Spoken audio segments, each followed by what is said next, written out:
Au royaume des aveugles, le borgne roi. Samedi soir, Tom Aspinall a conservé son titre des poids lourds lors de l'UFC 321 d'Abu Dhabi et pas exactement de la façon dont on l'attendait. Ce sera le thème de ce podcast et on débriefe de ça tout de suite.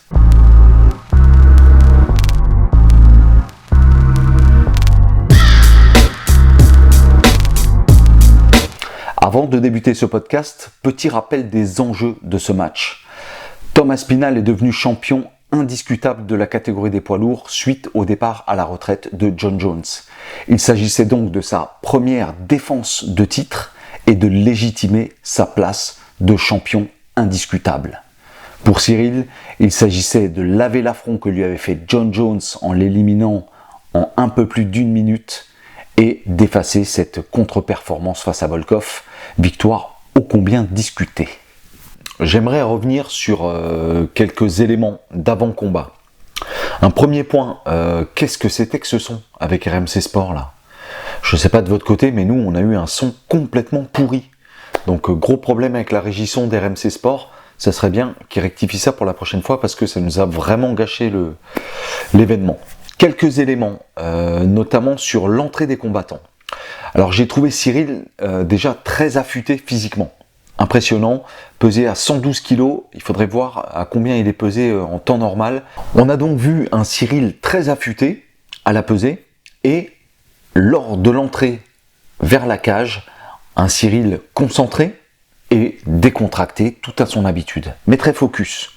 On a vu quelques sourires par-ci par-là, mais très focus. Petit point de détail, que s'est-il passé au moment de rentrer dans la cage ? Un petit problème, visiblement, Cyril avait l'air d'indiquer qu'il y avait un souci en indiquant le bas-ventre, peut-être un problème de coquille.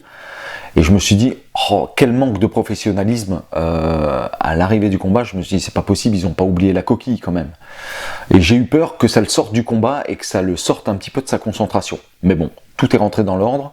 C'était visiblement pas un problème de coquille, mais il y avait un souci quand même, parce que même dans l'interview d'après-combat, on l'a vu se toucher plusieurs fois au niveau du bas-ventre, il y avait peut-être un souci au niveau de la protection. Du côté d'Aspinall, j'ai observé son entrée et j'ai constaté qu'il est entré assez rapidement vers la cage, et j'ai vu quelques regards à droite, à gauche, un peu dispersés, et je me suis dit, ouh, il est pas si serein que ça.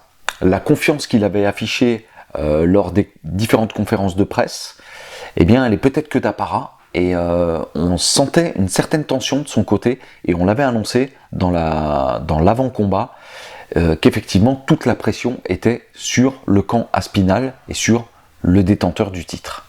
Alors Cyril m'a surpris sur son entame de combat. On l'a vu avancer et aller immédiatement vers Aspinall en assénant de gros crochets. Très surprenant de la part de Cyril, j'ai pas souvenir de l'avoir vu entamer un combat comme ça, et on s'est dit, ah, attention, là on a le Cyril agressif, le Cyril qu'on attendait, un Cyril 2.0. Donc Cyril fait une très bonne entame de combat, on le sent dans son élément, et si au début il commence par des coups appuyés et par prendre le centre de la cage, j'ai eu un petit peu peur de le voir rentrer dans la distance, la peur d'un contre notamment. On sait qu'Aspinall est redoutable là-dessus. Et ensuite, on l'a vu petit à petit bouger beaucoup, ne pas se laisser enfermer contre la cage, beaucoup de mobilité, de légèreté et assez peu de travail en kick dans un premier temps. Je me disais, Cyril, sort tes kicks. J'attendais les low kicks puisqu'on sait qu'Aspinall avait une blessure au genou et on attendait que Cyril appuie sur ce point faible. Et il a mis un peu de temps à sortir les kicks, mais on a vu beaucoup de kicks par contre, de mise à distance dans les jambes, de tips comme on dit, et travail très intelligent de Cyril de ce côté-là. Premier fait de match, ouverture au niveau du nez de Tom Aspinall, pas une ouverture mais un saignement nasal qui était assez important et qui aurait pu probablement gêner Aspinall dans le reste du combat. Est-ce que cette blessure est due à une fracture ou est-ce que c'était un simple saignement ? En tout cas, une entame un peu inquiétante pour Aspinall qui va peut-être influer sur la suite, sur ce fameux IPOC qui va arriver. Quelques secondes avant d'ailleurs, en voyant la physionomie du combat, je me dis ça y est, on y est, quel combat, et je me suis dit j'espère que ça va pas se finir de manière précoce. J'avais peur qu'il y ait un KO, qu'il y ait une amenée au sol et une soumission, et le moment maudit est arrivé, ce fameux high poke de Ciryl Gane, les deux doigts dans les yeux de son adversaire. Le combat est interrompu et dès le départ, on voit que les signes d'Aspinall, les signes vers l'arbitre, Jason Herzog de mémoire, sont pas bons. Il signale à l'arbitre qu'il y a un problème et il semble pas vouloir repartir. Alors, j'imagine que ça va faire couler beaucoup d'encre. Est-ce que Tom Aspinall était blessé, était moins bien ce soir-là, et a-t-il pris cette occasion comme porte de sortie, filet à l'anglaise et autres formules qui ont été dites et répétées dans les différents médias ces derniers jours? Une chose m'interroge pour ma part, c'est le fait que, en règle générale, quand il y a un doigt dans l'œil, eh bien, on fait appel au médecin et le médecin vient examiner l'œil. Et là, on a eu un examen très court. En fait, on a très rapidement passé un pansement à Tom Aspinall qui a masqué son œil et qui n'a plus enlevé ce pansement. D'habitude, le médecin vient, ouvre l'œil du combattant, l'ausculte avec une lampe de poche, demande au combattant de suivre le doigt pour voir si l'œil est toujours capable de voir les déplacements des doigts. On n'a pas eu tout ça. Il s'est retranché derrière son pansement et ne l'a plus enlevé jusqu'en sortant du ring. Pour rappel, lorsqu'il y a un coup irrégulier, un coup bas, un eye poke, un doigt dans l'œil, ou autre, ou coup irrégulier, eh bien le combattant qui a subi le coup irrégulier a jusqu'à 5 minutes pour se remettre. On a vu qu'Aspinall a largement exploité ces 5 minutes, il y a eu une prolongation, et en fait on a vu très rapidement qu'Aspinall n'allait pas reprendre le combat. Ciryl Gane était effondré. Nous, on était dépités, dégoûtés, frustrés, énervés. Avec un peu de recul, aujourd'hui, on peut se poser la question, qui doit-on blâmer dans cette histoire? Non, c'était pas intentionnel. Comme l'arbitre m'a dit, j'ai bien vu, tes mains étaient comme ceci. Mais des fois, tu essaies de repousser quelqu'un, si ça tombe au niveau de son visage, malheureusement, ça tombe au niveau de ses yeux. Mais c'était pas comme ça, c'était pas intentionnel. Mais personne connaît la gravité de son œil. Moi, je me rappelle du combat face à Derrick Lewis. Quand on prend un doigt dans l'œil, moi, j'ai vu Derrick Lewis pendant presque un round. J'ai vu 2 Derrick Lewis, tu vois ce que je veux dire? Doit-on s'en prendre à Ciryl Gane qui a fauté, qui a mis un coup irrégulier à son adversaire, et se dire c'est pas possible, nous faire ça pour la 3e tentative ce soir-là, à ce moment-là, en début de combat, c'est pas possible, quelle erreur. Est-ce qu'on peut blâmer Aspinall, qui est champion, qui fait une entame de combat pas idéale, qui est déjà blessé? Alors, il y avait peut-être une autre blessure aussi. La question de son genou est une question qui va être intéressante d'observer dans les prochains temps. Est-ce qu'il y a un problème au genou et qui pourrait avoir un impact également sur le report du combat? En tout cas, eh bien, faisons confiance au combattant et partons du principe qu'effectivement, il était blessé à l'œil et que dans ces conditions-là, pour défendre son titre, face à Ciryl Gane, rapide et précis, eh bien, il vaut mieux avoir les 2 yeux et bien ouverts. Donc ne lui jetons pas la pierre, ni à lui, ni à Ciryl. On ne peut pas en vouloir à Ciryl à partir du moment où on se dit que le coup n'était pas volontaire, et on ne peut pas en vouloir à Aspinall non plus, même si on peut considérer, pour certains, qu'il ne s'est pas comporté en champion. Est-ce qu'il nous a fait une Aljamain Sterling? Ceux qui ont vu le combat entre Sterling et Petr Yan s'en souviennent. Est-ce que c'est un grand acte de comédie ou est-ce que la blessure était vraiment importante et handicapante?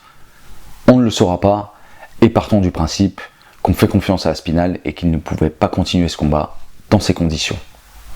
Que dire de ce que j'ai pu ressentir samedi soir?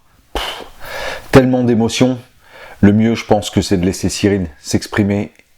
Frustration, énervement, tristesse et retour au calme. Désolé pour tout le monde. C'est le résumé parfait de ce que j'ai pu ressentir samedi soir. Ce n'était toujours pas le moment pour Ciryl Gane. Quelle frustration! Quelle frustration! Et ce qui est le plus frustrant en fait, c'est qu'on était en train d'assister à un combat de malade. Peut-être un des plus grands combats de l'histoire des poids lourds. En tout cas, rien à voir avec Jones-Miocic. Soyons clairs. L'opposition qu'on avait là entre Cyril Gane et Tom Aspinall, malgré ce qu'on en disait, pour moi c'était du 50-50. C'est la nouvelle génération, les deux stars montantes des poids lourds qui s'affrontaient. Cet affrontement, ça faisait des années qu'on en parlait, et là c'était devant nous, c'était en train de se dérouler, et c'était encore plus beau que dans nos rêves. Malheureusement, ça ne s'est pas passé comme on avait prévu, et d'ailleurs je pense que personne ne l'avait prévu, tel que ça s'est déroulé. Alors ma réaction, quand j'ai vu ça, je me suis dit, oh là là là là là là, tonton Dana ne va pas être content. Surtout que l'événement a lieu à Abu Dhabi, on sait que, il y a un rapport entre l'UFC et Abu Dhabi assez important, je pense qu'il y a des rémunérations assez importantes. Je me suis dit, le main event qui tombe à l'eau de manière aussi précoce, ça va pas être bon pour les affaires.